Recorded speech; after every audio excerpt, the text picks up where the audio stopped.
Hello everyone, and welcome to episode 3 of Lazor EX. This is Breakman. And this is Flashman EXE. Yes, that's right, this is Breakman. I'm not dead, as I'm sure many of you have probably wondered by now. I've been on a extended hiatus. I've had RL matters that I've had to deal with, but, here I am. And I'm really glad to be doing one of these again. This is fun that I've been missing. It's great to have you back, Breakman. Let's hope we can keep up a more regular schedule for this. I agree. That would be awesome. Yep. Well, tonight's topic is a continuation of our topic from all the way back in May. We talked about how in our next column we were going to discuss anime, our personal favorites, and yes, we pronounce it that way. We don't pronounce it anime. If you don't like it, that's your problem. But what about Japanimation? No. But anyway, I hear those J-tunes are pretty awesome. This is not Casey and Friends. We are not going to have Casey. We're not going to a fiesta? We are not going to a fiesta, no. There will be no tacos and there will be no popsicles. What about pinatas? There will be possibly a pinata. Awesome. A pinata huga. Yeah, okay. But Alright, so anyway, we're going to talk about our personal favorite animes that we like. I figured we might even go as far as to make this a regular feature in our column, well, as regular as we can get. But I figured maybe for every column we would pick an anime or manga or something that's caught our eye, since, I mean, let's face it, Capcom isn't pumping Mega Man out at a rate fast enough for us to enjoy.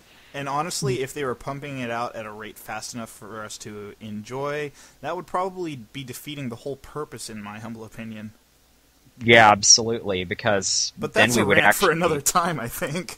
Yeah, then we would actually want to buy their merchandise, and it would create a rip in the fabric of time and space. It's a vicious cycle.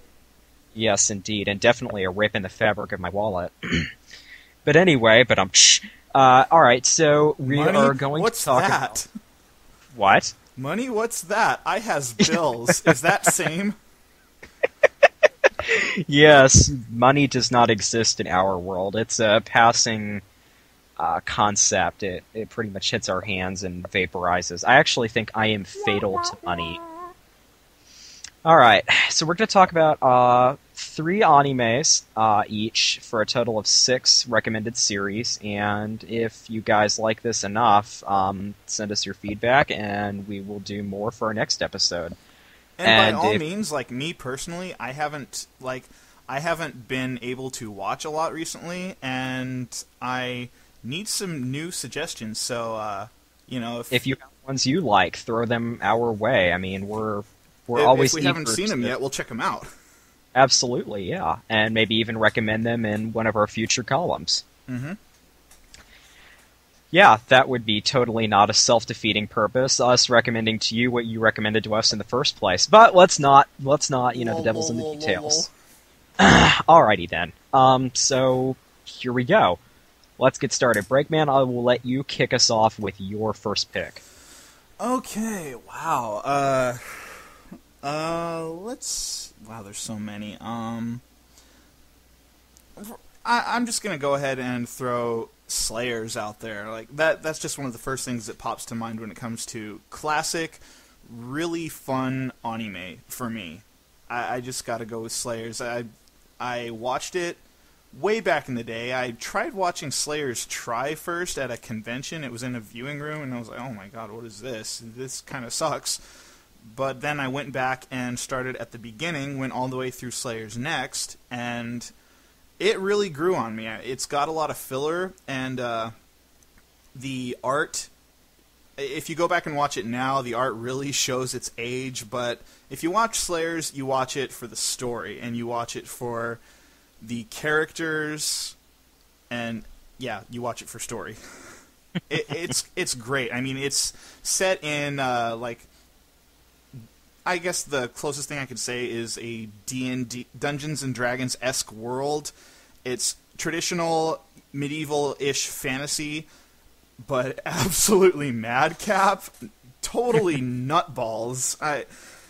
The character, like Lena Inverse, the main character, the heroine of the series, is obsessed with money. She's the most selfish yet selfless main character that I've seen in probably ever.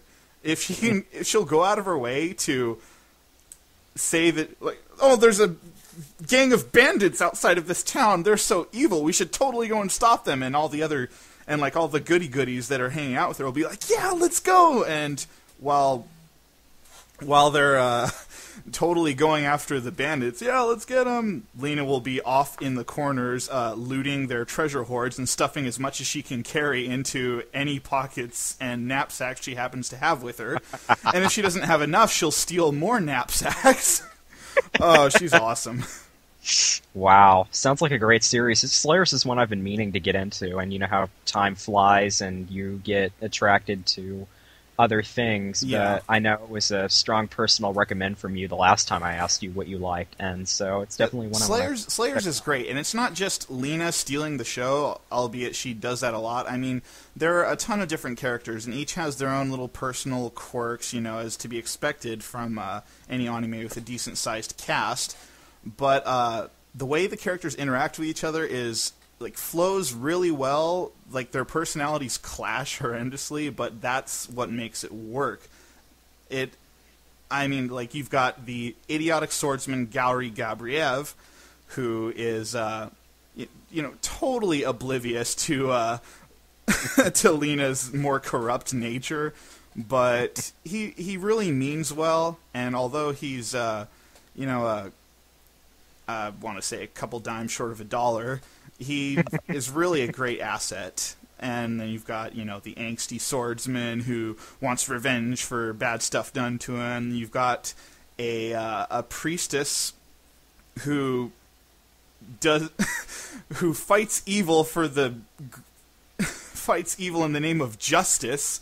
And oh man, Zelgadis and Amelia are hilarious, both because of their angst and their ridiculous do-gooder natures, respectively.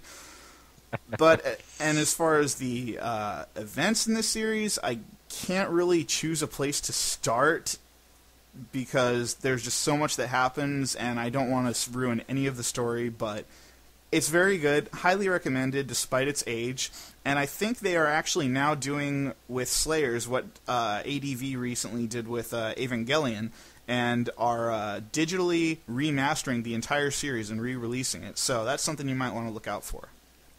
Yes, because the Platinum re-release of Evangelion was so worth buying.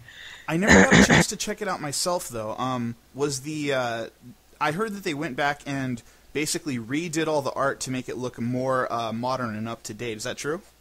That would be correct. Yes, it would be. They very much digitalized the Platinum version of Evangelion, and my biggest complaint with it was they redubbed a lot of the dialogue, and unfortunately, it lost a lot of its original. That's chunk. the American dub, right? Yes, that would be correct. The Japanese dub should still be intact, from what I understand. Okay.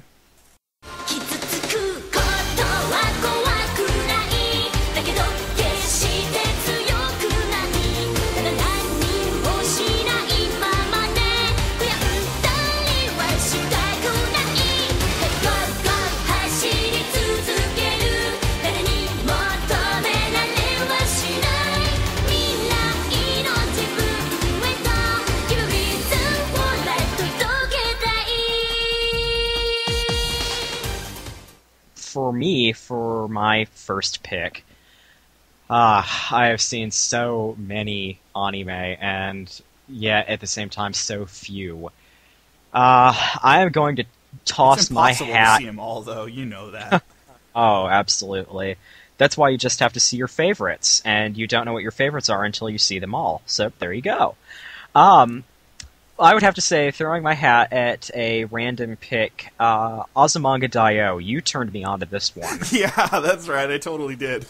Yes, I blame you for this. I feel no remorse. As well you shouldn't. Azumanga Daioh is not your typical high school anime. A classic in its own right. It's been around several years now. I would definitely pin Azumanga as being one of the pioneers of digital anime, even though the medium had already been established by its release. It really helped to cement the good old hand-drawn cell feel, but in a digital world, proving that not everything has to look like cel-shaded 3D models. As far as the art style goes, it's very, very simplistic, very easy to swallow. The plot is non-existent. There is no plot in Azumanga Daioh. That's the great thing about it, though. That's the great thing about it. You can jump in practically anywhere, and you'll be laughing in minutes.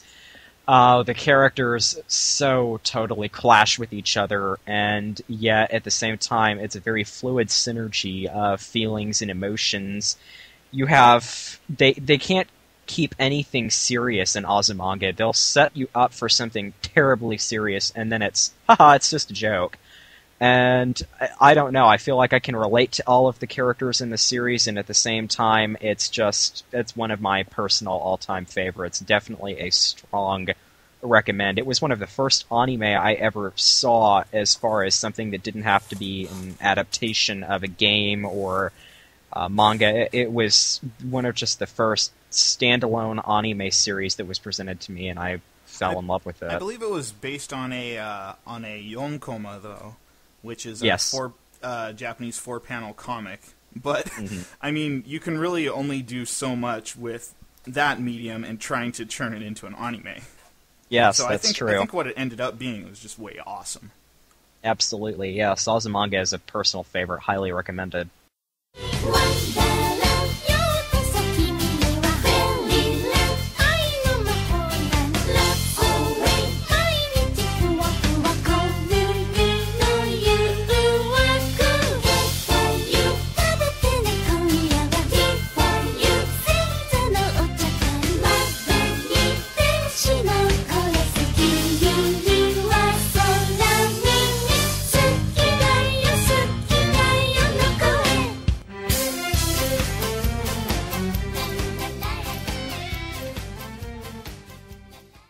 'Alrighty, break. Off to you. Your next one?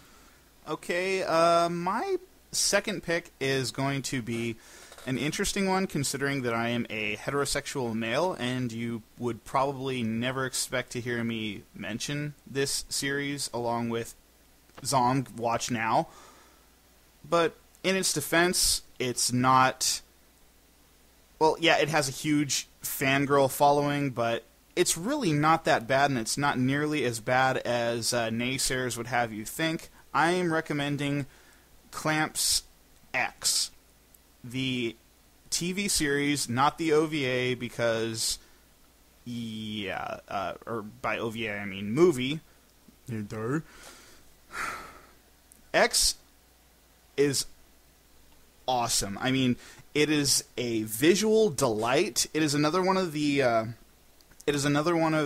those very heavily done in computer digital animes, but the art actually ends up looking better. Like, whether or not you like Clamp as a group, you got to admit that they put a ridiculous amount of detail into everything that they do. And yeah. I'm sorry? I said, oh yeah, I'm agreeing with you. Oh yeah, definitely. And that actually transfers over to animated format very well. I actually think I prefer the way the anime looks, because it looks really, really, really nice, but it's not too over the top like a lot of Clamp stuff seems to be.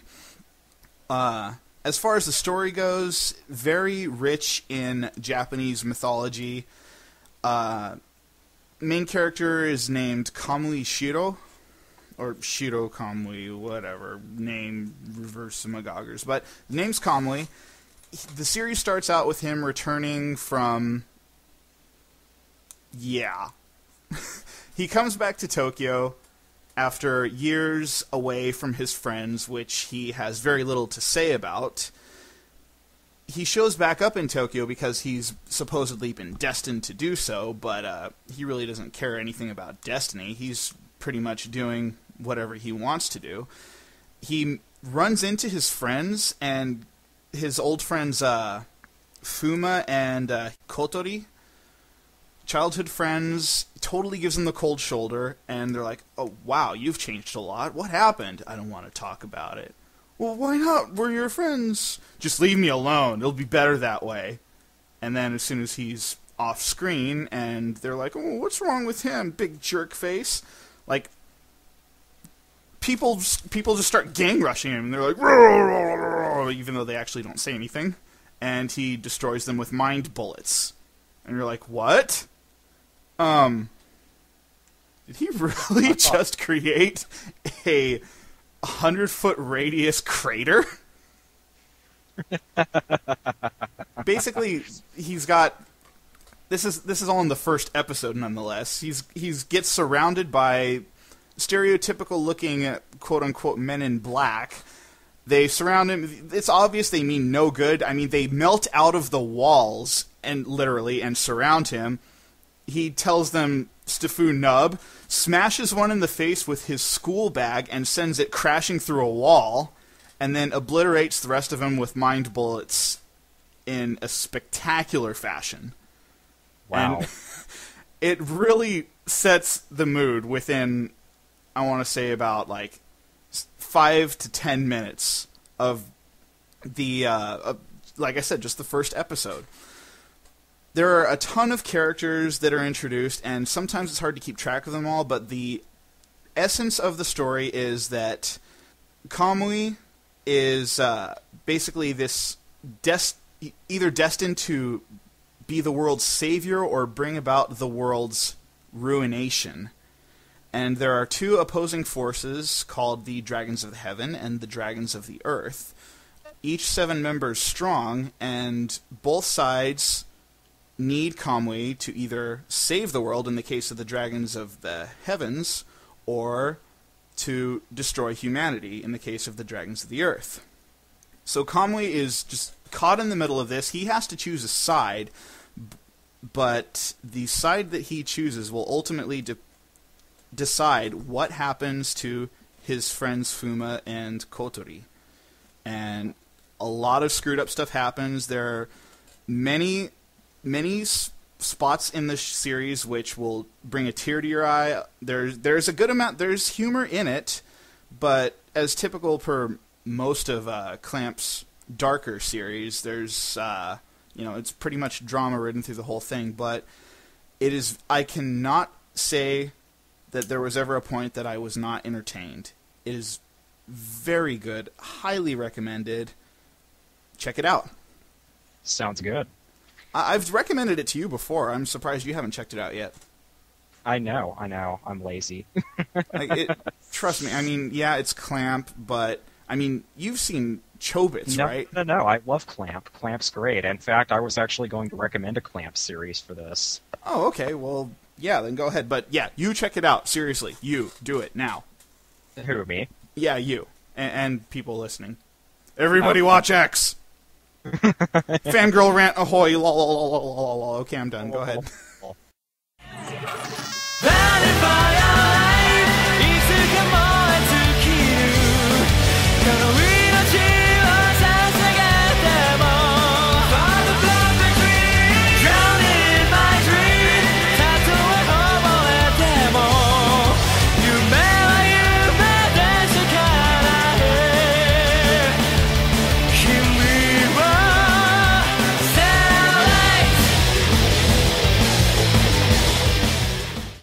All right. Going based off of that, I actually had originally intended for a different one for number 2, but I've decided to do a completely different curveball and recommend a series that I watched just yesterday. Oh, what's that?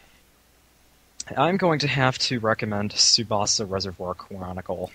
Oh, okay. I really, at first, I didn't want to, and I'm not even necessarily certain I am 100% sold on the series yet myself, so this is a completely totally random wild card for me to throw out there, but You must from be interested in it, though. from a preliminary onlook, the series looks absolutely phenomenal. They draw characters from Cardcaptor Sakura, Chobits, Angelic Layer, Holic, Legal Drug. Clamp really whipped out pretty much everybody. It's like, the best way I could define Tsubasa really is, Clamp has a notorious history for pulling, if they like a character that they've made, they'll just recycle them and use them in a follow-up series. Oh, yeah. And yeah, they're guilty to hell with that. That's very difficult to get used to, because I've never seen any... I guess the closest thing I can liken it to is Rockman, the way that you'll see Rockman characters pop up in other parts of the Rockman franchise under the same name, but it's a completely different character.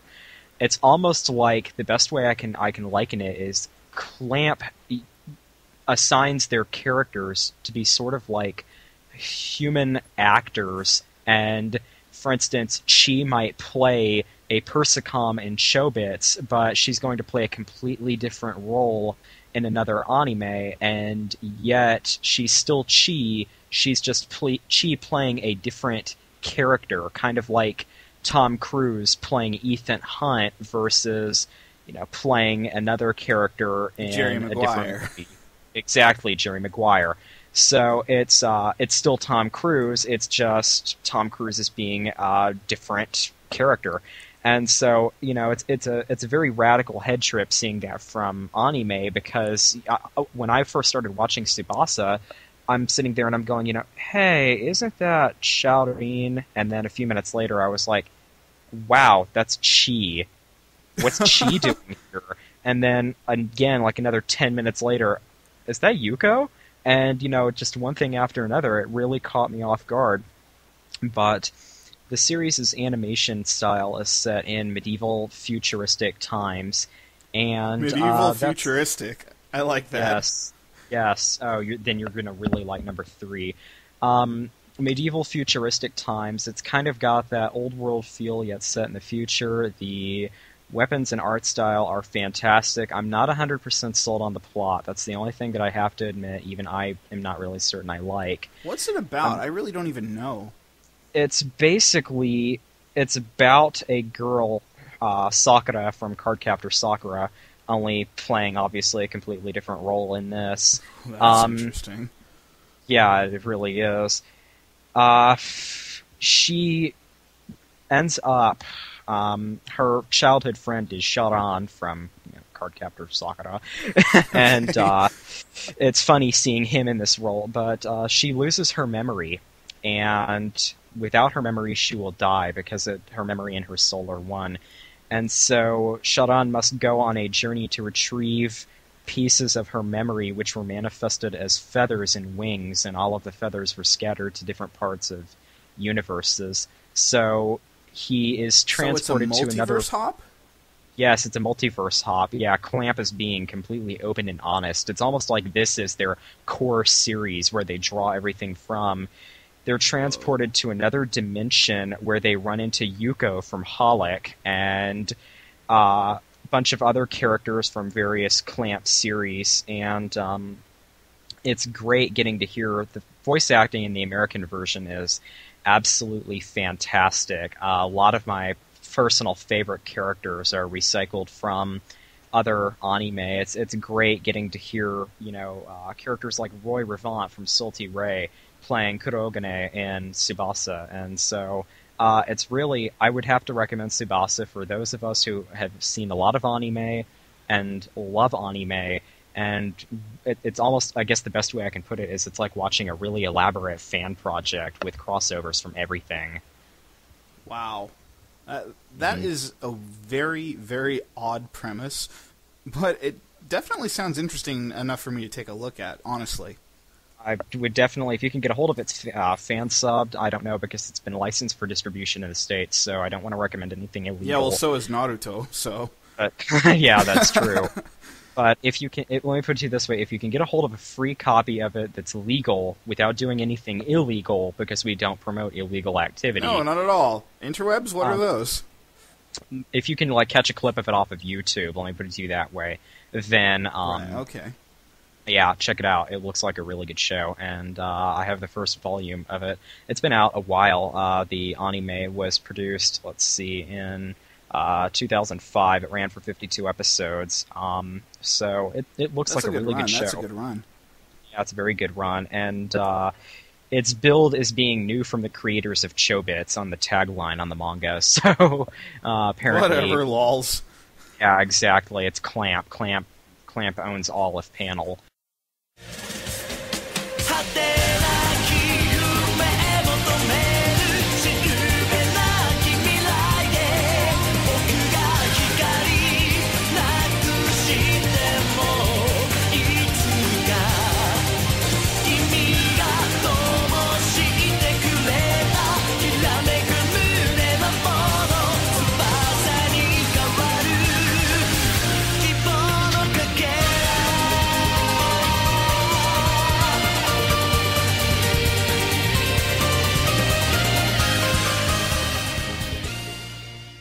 Alrighty, Break, you're up for your third. Okay, my third.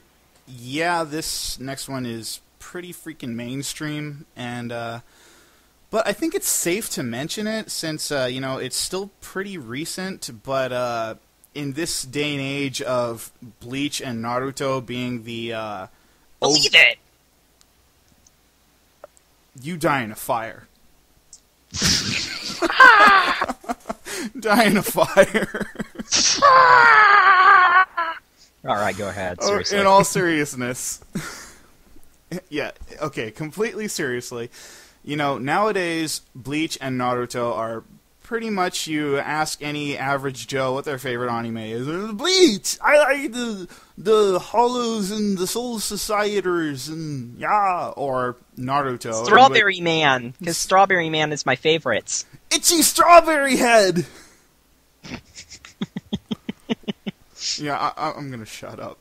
No, in all seriousness, you've got your Bleach fans, and then you've got your Naruto fans. LOL, Ninja's so awesome! Watch me stab this palm tree with a plastic knife. Or in this case, kunai. Yeah, seriously, but... I am fully guilty of that. I have a set of 6 plastic kunai that I carry. Tard. Yes, I am. I'm a Naruto. I am proud of it. But I think maybe it was as recent as last year. I don't know. I'm an old man and I'm behind the times. Get off my lawn while I talk. It's as recent as last Thursday. You've been doing it for the lulz. Crap. I am old. So anyway, I'm recommending the popular anime from yesteryear, which is Full Metal Alchemist. It's still pretty recent. I mean, Conqueror of Shambhala came out, I think it was actually a year ago. It was approximately a year ago and some odd months. But I feel it's safe to talk about because despite all of its time in the limelight, despite all of the ridiculous hype and the raving of internet junkies that you would just as soon tell to shut the hell up as actually listen to what they have to say, it's a very, very good series and shouldn't be glossed over or completely ignored just because, everybody likes it, it's so overexposed, I'm not going to watch it. I'm going to go watch something like, I don't know, Pia Carrot 2DX, because nobody knows what that is. I'm being completely facetious here, but... Full Metal Alchemist. I don't know what that is. Does that make me stupid? No, I think you're safe. Don't worry about it. Okay. If you don't know what it is, yeah, I haven't seen Pia Carrot, so I have really little to say. I know stuff about it, but I'm getting off the topic. I hate that. Okay. Resisting the urge to Google. Don't. Don't. Okay, getting back on topic. Full Metal Alchemist. Yes, totally overexposed, but honestly, one of the very few series that I truly believe is worth the hype. It is your standard fare shonen anime. We have something to do, and it takes the power of believe it. But then again, it's not necessarily like Jump style of shonen anime, where as long as you have the courage to move forward and the support of your friends, you can do anything, and fire giant balls of energy from your left pinky. Hold on, dude. Remember your target audience. Be very careful what you say here.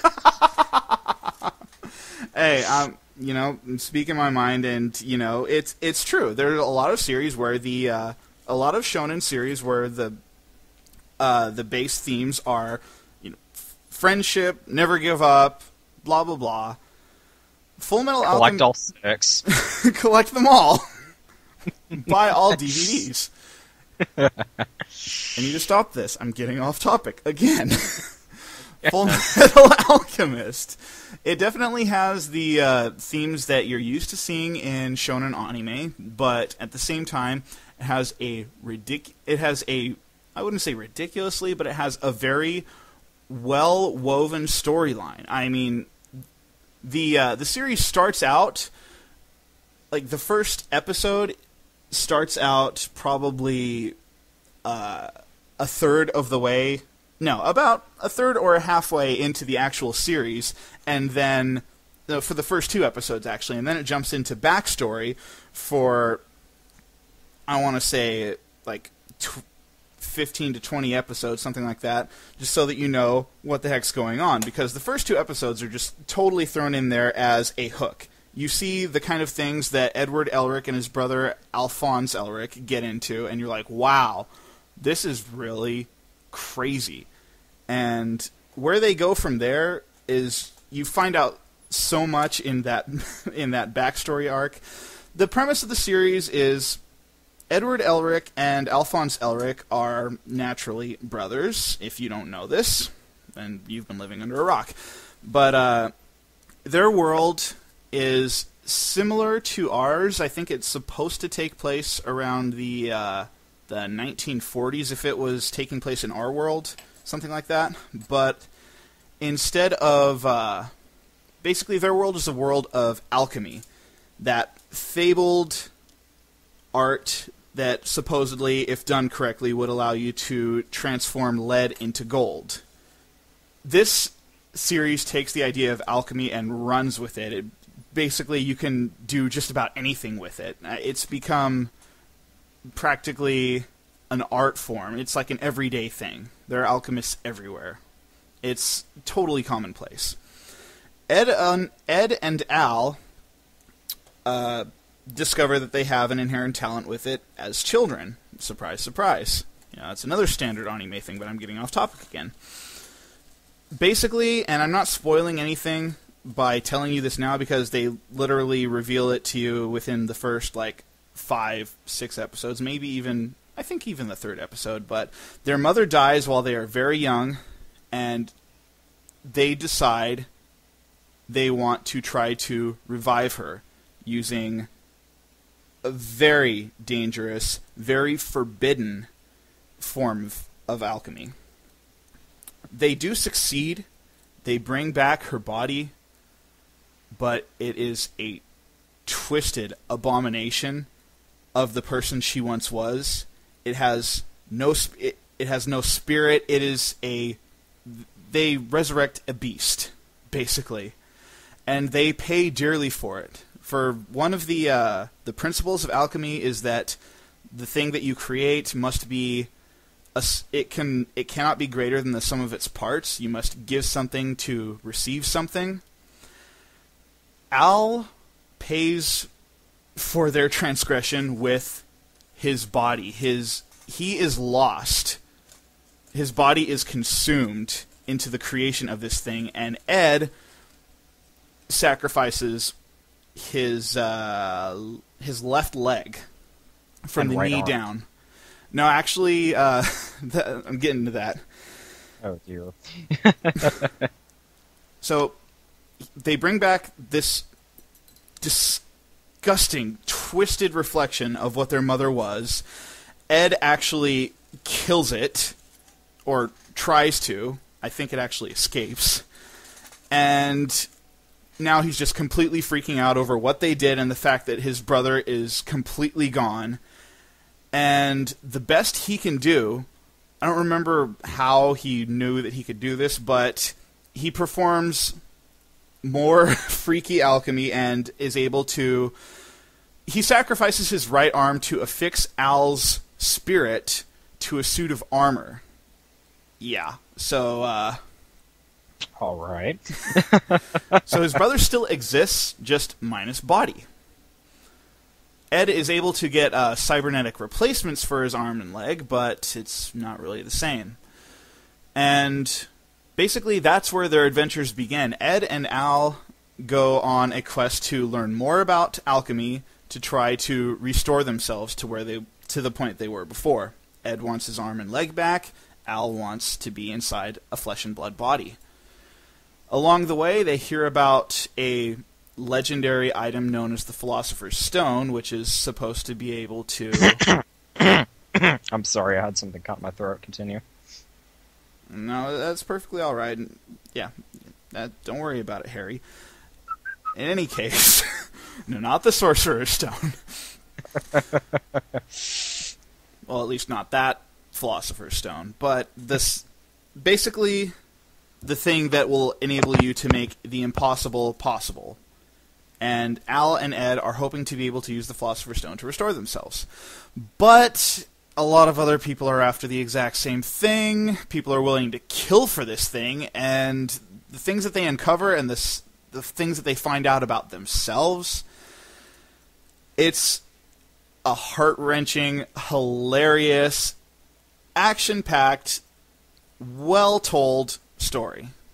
It's just highly recommended. I mean, it's ridiculously popular, but it's popular for a reason. And you shouldn't let that stop you from checking it out if you haven't already. Wow. I'm sorry, that kind of got long-winded, but there's... Yeah, sorry. This is my third anime, and it's, well, that's all the time we have for today, folks. See you next time! All right. Seriously, my bad, sorry. I've been meaning to check out FMA. You sent me a DVD with episodes on it, and I just have gotten lost in... Do you still have that, or do I need to do it again? You might want to do it again. I think I've lost it in the move. Oh, well. From my office to my bedroom. But, check your sock anyway. drawer. No, only rare chips appear in the sock drawer. Never gonna give you up, never gonna let you down, never gonna run around. Ladies and gentlemen, you have just been rickrolled. Never gonna make you cry, never gonna say goodbye, never gonna tell a lie and hurt you. Sorry, Okay. move on, it's your turn. Alrighty, for my third and final, I'm gonna go ahead and go off on a lark.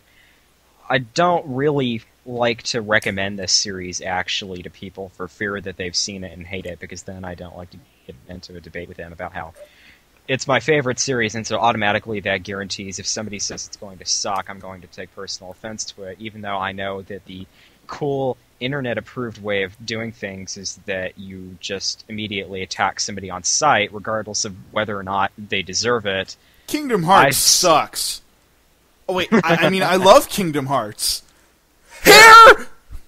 Hair! That might have been too soon. Yeah, but seriously, lest we create horrifying European doppelgangers, Bolly Pippa! as on a bobbin old bot, I seriously have to say, my ultimate all-time favorite anime in the years and years that I've been watching anime and taking part in Japanese culture, I have to say truly my ultimate favorite, and nothing I don't think will ever take this spot until, I mean, I don't know, I really don't see it happening. It would have to be exceptional, and by exceptional I mean basically perfect for it to redeem this spot for me. My ultimate favorite anime is Elemental Jade. I fell in love with that series last year, and it just kind of consumed me. 26 episodes long, standard issue length. Not so short that you don't feel like you've gotten enough of it, and not so long that you find yourself sick of it. I'm not making any jabs at a personal, other favorite, but Naruto. Definitely stand to be shortened. I mean, I'm just being honest, it's too long. And Elemental Jade is a perfect length. It's standard length, 26 episodes. the premise takes place in a sort of retro-futuristic world is the best way to put it. It's got the medieval feel to it, but there is enough technology in it. It's what I've heard people refer to it as having symptoms of schizotech, because Schizotech. I've never heard that one. yeah, there are no cars, but there are planes. Okay, Okay. there are there are everything is rural, but there are big cities. Yeah, that instead they of go to. instead of inventing the wheel, we decided we'd go for wings. Yeah, exactly. Well, truthfully, though, the entire series does take place in the skies. It has a Okay. lot of similarities to Rockman Dash, actually, and that the primary method of travel is air travel, and the characters are styled after those in Rockman Dash. You do see cybernetic humans very frequently walking around, but it's not... it's a very interesting premise to the show. Basically, the main concept of Elemental Gelade is that there are humans or human-like creatures called Eldoraids, and they have been infused with the power of a stone called an Elemental Gelade, and that stone allows them to bind their soul to a human's body. The human is therefore called the Pleasure, and when the Pleasure bonds with an Eldorade, they become as one, and the Eldorade becomes a weapon to fight with. So, the first episode, I warn you, you are going to see a girl turn into a sword, and it will freak you out. A girl turn into a sword? It caught me completely off guard the first time I saw it, but after about 5 episodes Wonder of it, you Twin don't- powers activate! Form of a sword! It's similar to that, yes, only logical and sane. But overall, the series shares a lot of similarities with Rockman Dash. You'd have to watch it to see what I mean. And it has some of the most solid voice acting I have ever heard in a dub. It blows really any... Oh, yeah. In fact, I demand that anybody who watches it at the very least give the dub consideration, because Ocean Group did it. And Oh. I would say, honestly, it's Ocean's finest hour. I have never heard them be more accurate than they were in the American, or I guess the American/Canadian, North American dub of the show. Absolutely English-speaking phenomenal. language. Yes, absolutely phenomenal. The story is incredible. The manga is still ongoing, but the anime started and ended at 26 episodes. It's fairly recent, digital anime done within the last 3 years, and I just honestly cannot recommend it enough. It's very intriguing, and I have seen a lot of people recommend it, yet ironically it's got that diamond in the rough feel. You can walk into a Barnes & Noble and ask somebody about it, and the likeliness of them having heard of it is like 1 out of 100, but at the same time, when you watch it, you're like, why is this not mainstream? It's good enough to be mainstream, but I'm glad it's not mainstream, because if it was, chances are it would be ruined. So I totally yeah. know what you mean. Yeah, there are a lot of series that are like that, and if you when you put it like that, that actually makes me really want to go out and check it out, because I find that a lot of the best series are ones that you've either heard of in passing or that you've never heard of, and just completely takes you by surprise, like you said. Well, I'll tell you what. I have a copy of the first volume. I will stick it in your box and let you check it out. And if Oh, you sweet! like it, I'll totally check it out. yeah, I will let you watch the rest of the series, and you can tell me what you think. I have that to reminds me, I honestly need to send you Big O back. don't bother. I actually got another box set from our. Are you member. serious? Kuhn gave it to me as a birthday gift, I believe, last year. Oh, So cool. Yeah, you can keep the one that I sent you. Oh, wow, But, thanks. Very much welcome. But yes, Elemental Gelade, highly recommended. It's the greatest thing about it is that the art style is reminiscent of shoujo, which is one of my all-time favorites, but the show's feel is similar to shonen. So it's honestly, it doesn't distinguish between genders in that it doesn't play favorites. Girls, boys of all ages will like it. I showed it to my parents, who aren't even anime fans, except for my dad, who loves Naruto. And they fell in love with it. They thought it was absolutely amazing. It's just the best combination of romance and comedy, and truly the perfect everyman anime. Very good series. Highly recommended. Cool. I'll definitely check it out. Yep, and I'll have the DVD off to you probably tomorrow since I have to go by FedEx. Okay, cool. 心よ抱いてゆけ悲しみを痛み優しさにして迷わないでバイバイ会えた小さよ今時を止め君と共に輝けさあ終わり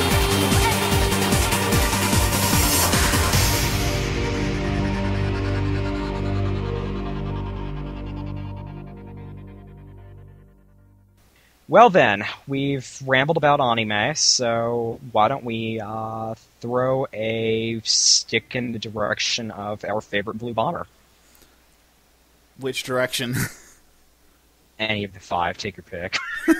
Oh wait, we're up to 7 now. I keep forgetting that. Holy crap, are we? Well, let's see. We got Classic, X-0ZX, EX... crap, we do. Oh, man, And, I feel old. And if you count Ruby Spears and Captain N and various other Those don't count. incarnations- That's not Mega Man. No, they don't. All right. Now I've got your power. Mega! Hi! But seriously, okay. Well, I think we were going to talk about our favorite Mega Man games, weren't we? Wasn't that our pre-discussed plot topic thing? Yeah, it's really hard to choose though. But since we're running close to 45 minutes by this point, I think Okay. what we should do is mention one, and maybe also have this as a recurring thing because we kind of rambled on forever about our favorite anime. Well, that was the primary topic, so technically that counts. Okay, so what do you say? Our favorite classic? Yeah, let's do our favorite classic game. Okay, go ahead. You start it off. Well, a lot of people would be very inclined to believe my favorite is Classic 2, and it comes very close. But I would have to say my ultimate favorite classic game is probably Rockman 3. I like Rockman 3 because it's one of the longest Rockman games, if not the longest Rockman game to play through, making a speed run not only very challenging, but also very enjoyable because it's essentially like playing 2 games in one. I get a brief cameo in Rockman 3, which is a Very plus brief, and then you're sucked up by the Doc Robot face. True, but still made it in. It's one of my ultimate favorite Rockman games because I would have to say the music in it is phenomenal. It I'll introduced give you that. you, That's if I great remember music. correctly. Yes, was it your did. first- It did introduce Breakman. Yes, it was your first Rockman game. It was the origin of the title Breakman to boot, which Oh, yeah. is something. I think that is actually common to both the Japanese and English games in that the name Breakman is actually used. Now, whether or not the character in question is Proto-Man / Blues is something that could be debated about until the end of time, but that's why for all intents and purposes, it's you. And exactly. Yes. Rockman 3 has some phenomenal music. I would have to say it has the best soundtrack of any of the Rockman games, in my opinion, and that's an opinion, it's not a good fact. soundtrack, I'll give you that. It's got a lot of memorable tunes. It does, really, and it's got a lot of obscure-sounding tunes that are still memorable enough, but they're ones that you can whip out, and they don't feel stale because they weren't recycled in every following Rockman game. It introduced a good majority of the bosses that would later become EXE NetNavis, including some of the really important ones like Shadow Man. It was the first Rockman game to include Rush, which especially the uber-useful Rush Jet, and it was the only Rockman game which had an incarnation of the Rush Jet where you could actually steer it in any direction you wanted to. The most useful variation Rush. ever. Yes, absolutely. Let's see, what else is Rockman 3 notable for? It was the first Rockman game to incorporate the concept of extra fortresses. It was the first Rock Band game to feature a total of, I guess 16 Robot Masters were in it, technically speaking. Yeah. Well, I don't know. Speaking. Do you count Breakman? I don't count Breakman as a Robot Master now. Okay. Because he's like an advanced Robot Master, like Agreed. Rockman is. Yeah, agreed. But the point is, it had a lot of bosses in it. Yeah. And it had a lot of fun weapons to use. It had the top spin, which spin for the win. Okay. Top spin, yeah. But beyond the top spin, it had some actually decent weapons like the needle cannon, which was very fun, and the Gemini laser, another personal favorite. The Shadow Blade, which was like a very stripped down version of the Metal Blade, was in it. Yeah, which... not quite as cool, although it totally tried to be. And the fact that the ninja gives it to you is just like, lol, use me, I am the great. It was the quick blade metal boomerang weapon is the best way I could put it. Let's call it the Bladerang and be done with it. Bladerang. All right, there we go. It was the Shadow Ring, but overall, Rock Band 3 is one of my personal favorite Rock Band games, just in general, and definitely my favorite from the classic lineup. It's if you have not played it yet, I would honestly recommend you giving it a shot in the Wily Wars version, or Rock Band Mega World if you have the Japanese. Mm-hmm. It's a very it's the most remastered version of the game, and being a hardcore Sega fan, I definitely have to recommend it. Sonics and Brawl! Sonics and Brawl! Woo! Woo-hoo! My voice cracked. I can't get it as high pitched as yours. Sonics and Brawl! Woo! All right, your turn. Sonics and Brawl. Woo! Woo! All right, go yeah, ahead. I'm a freak. But anyway.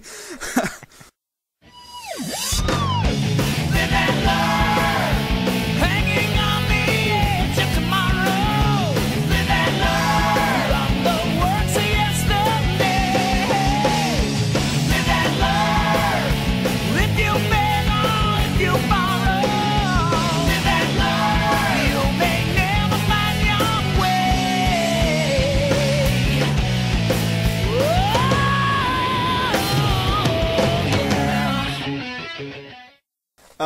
My favorite classic Rockman Universe game. Now, this is a tough one, honestly, because I have 3 different ones that I could say, this is my favorite. No, wait, this is my favorite game. Look, it's my favorite game. Bonus points if you catch the reference. But I have a tough time choosing an ultimate favorite between Rockman and Forte, which I just love. I mean, they're... Good game. I'm just going to mention it. Rockman and Forte, good game. I really love it. And then Rockman 7, which it gets bashed a lot, but I really, really love the story in it. But I think that if I had to choose between my 3 favorite classic games, the title of favorite ever is definitely going to have to go to Rockman 2. Rockman 2 was totally solid. I mean, when it was released, they addressed just about all of the complaints that people had with Rockman 1, which was brutal. I mean, it was a really hard game. I would rather play the X Series games, or even some days the Zero Series games for difficulty, than Rockman 1. Because if you can't cheat, then I would rather at least play a game that has a save system or password or something. Exactly, and that was one of the biggest complaints about Rockman 1, is that once you lost all your lives, if that was it. I mean, game over for you. Start over from square one, noob. But Rockman 2 introduced the password system, which stayed in effect until Rockman 8 came out. Which introduced the save game system. Well, yeah, I mean, even... you could go as far as to say that until the game started being released on the PlayStation and the Saturn, but, well, yeah, I guess you could say that, because even Rockman and Forte, which was the last Super Nintendo title, had a save game system as opposed to passwords. But I'm getting ahead of myself. Rockman 2. It's the first Mega Man game I ever played, so it gets points right there for being totally nostalgic. It's also one of the first Nintendo titles I ever played. I mean, I think the first Nintendo title that I ever played was, of course, Super Mario Brothers, with Super Mario Brothers... Yeah, exactly. With Mario 2 being a very close second. But Mega Man 2, I remember as a child playing it at a friend's house and having both the title screen theme song and... No, not both, but having the title screen classic Rockman theme that has stuck with him over the years, stuck in my head... as well as the stage select music and, fascinatingly enough, the Flashman stage music. that one just stuck with exactly. Yeah, it was, and just like the game was hard as nails as a kid. I mean, even now, well. Not so much now, because I totally have, gone through training of fire with Mega Man games, but, it was really hard at the time, and I'm like, and instead of most Nintendo games where you play a game, you're like, this is so hard, this is ridiculous, this sucks, I'm going to throw it out the window and never play it again. You eventually got used to it, and even though it was ridiculously hard, it was still fun.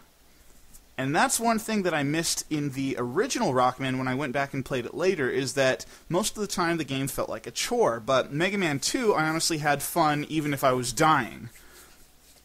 And, I mean, come on, it's... Plus the Metal Blade. Metal Blade for the win. That makes this the best game ever! Ever. Metal Blade is the best Rockman weapon of all time, with... I would have to say the runner-up best weapon ever is the super cheap Astro Crush, and I have no shame in saying that.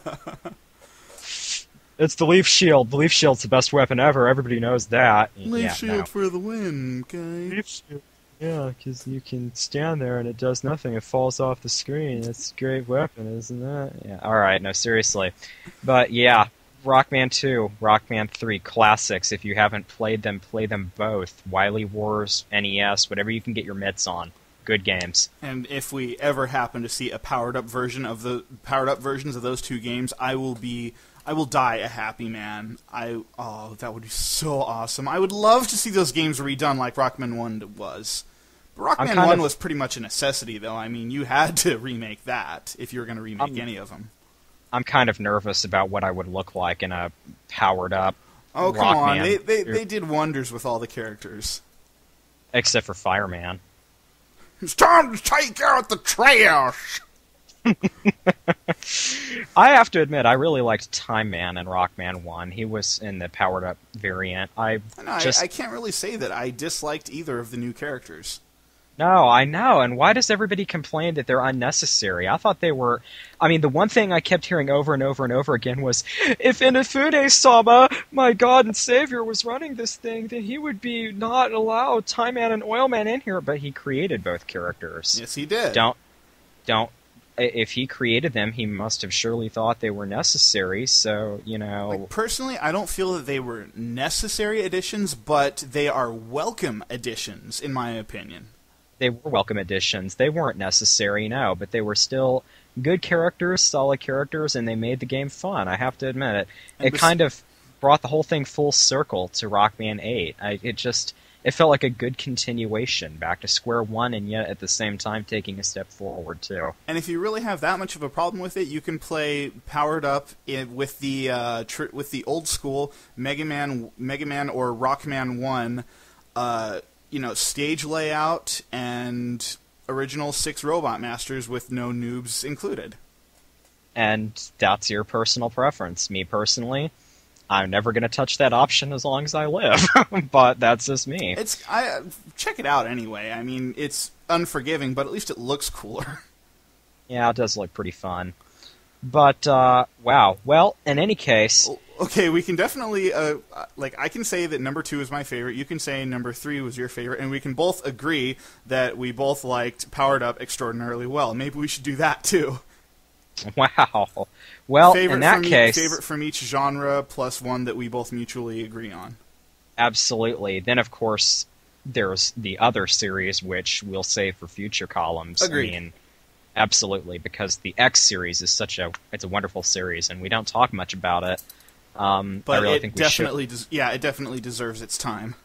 It deserves its own column. Yeah, we could probably make it a 2-hour special talking about X and Dash and all of our favorites. And that's not to say any Rockman is better or worse than any other Rockman. We have our personal preferences. You say potato, I say you're a noob. I mean, that's just us. But, you know, it... Yeah, I like how we just kind of sneak things like that into our conversation and see if anybody notices. You say potato, I say go to hell, but, you know... Yeah, I mean, just go play in traffic, you know? It's all the same, right? Fork plus electrical socket equals hidden level in X3. All right, I have a feeling this column is... I'm sorry. Oh, that was totally, completely Totally. random. Totally edited for time and content. Hi, I'm Breakman. This Well, is what? Flashman. The end. Oh boy. Well, thanks in for all tuning seriousness, yeah. in. Thanks for tuning in. We're glad you came and listened to our audio rant of insanity. This is our first time. You might have noticed a little bit of a change in our normal layout. This is our first time running it on Skype. For the win. Yeah, we have no clue how this is going to sound, but we hope that you like it. And I think if it you will be epic triumph, personally. I agree too. It saves on phone bills and it saves on time. If you do not like this setup, then feel free to give us feedback. You can reach us via Skype. My Skype username is Pikmin Trainer Reiko, PKMN Trainer REIKO, and Brakes is Axel Steel BMX, AXEL Steel STEEL. I'm sorry, BMX. STEEL, yes. And then BMX Yes. as in Brakeman X, which is a Absolutely. name that I used to go by way back in the day. Back in the day when you used to rock the hammer pants? No, actually, this is much long after the hammer pants. You ass, be quiet. All right, fair enough. It was great, guys. Any closing comments, Break? I got nothing. Give us feedback. Give us recommendations on different anime to check out. And if there's something that you want to hear about in a future column, absolutely feel free to drop us a line. Absolutely. We look forward to hearing from you. And with that said, I think it's about time to sign things off here. This has been Breakman.